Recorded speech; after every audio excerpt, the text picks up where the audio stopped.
De cómo el Martín Fierro se convirtió en un clásico de la literatura argentina, mucho tuvo que ver Leopoldo Lugones. Desde el mismo momento de la aparición de la primera parte del libro, allá por el año 1872, este significó un éxito de ventas, algo inusual para la época, con la particularidad de que quien consumía masivamente la lectura del libro eran los sectores populares, siendo ignorado completamente por los sectores ilustrados de la sociedad porteña. Tan ignorado por estos que desde el momento de su aparición hasta la muerte de Hernández en 1886 pasaron 14 años, en los cuales no se registran reconocimiento, homenaje o distinciones al respecto por parte de la intelectualidad de la época.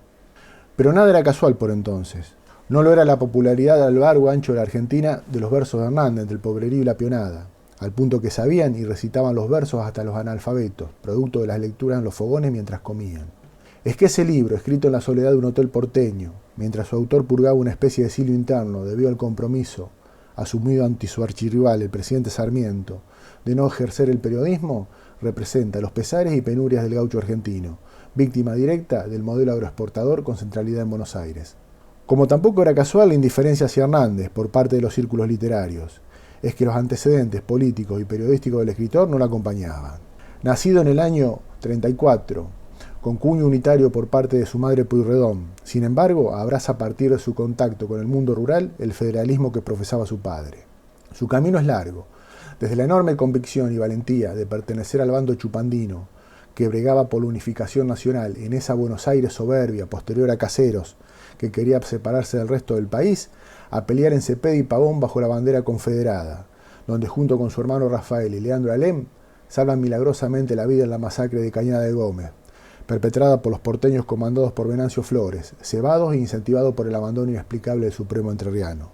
Radicado en Entre Ríos, acusa directamente de sus artículos al por entonces gobernador de San Juan, Domingo Sarmiento, por la muerte de Ángel Vicente Peñalosa, y se pronuncia en contra de la salvaje guerra del Paraguay.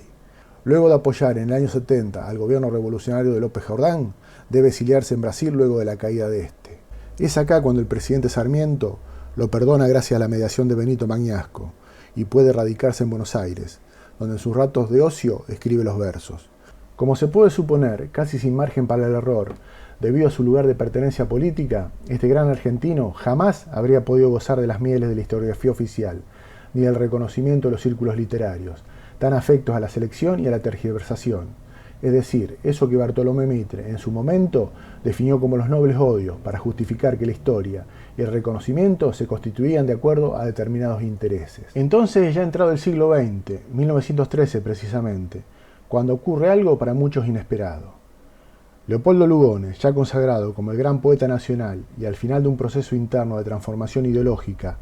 que lo ponía a las puertas de un nacionalismo extremo, inicia una serie de charlas con el Teatro Odeón. Estas charlas del poeta, que luego serían plasmadas en un libro El Payador, dado el prestigio del disertante, contaron con la presencia de la flor innata de la intelectualidad y la política porteña. En un tiempo y espacio donde la referencia literaria era el Facundo de Sarmiento y el matadero de Esteban Echeverría, el gran poeta nacional emprende la defensa del Martín Fierro y lo proclama el más grande libro que dio la literatura argentina. Deslumbra al público del centenario al descubrir que los argentinos teníamos un poema épico. Demuestra, por si hacía falta, que lo que la intelectualidad de la época ignoraba, el pueblo en sus entrañas lo percibía desde hacía rato. Eso sí, para Lugones, el libro no es producto de la experiencia histórica del autor, sino una inspiración de momento, como que tuvo ese rapto de genialidad en ese rato que le permitió plasmarlo en la obra y punto. De esta forma, no solo minimizaba el intelecto del autor, también esterilizaba la lucha y el compromiso de vida de Hernández por una causa que le ocupó toda su vida. Es muy posible que Lugones creyera 100% el elogio al Martín Fierro, en términos literarios,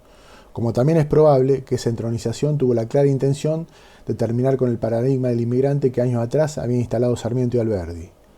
En su momento, la figura idealizada del inmigrante sirvió para terminar, entre comillas, con el gaucho, pero en ese momento, sindicatos, revueltas y reivindicaciones sociales de por medio, la figura ahora idílica del gaucho se usaba para lo mismo con respecto a la inmigración, considerada como fuente de males por el poder.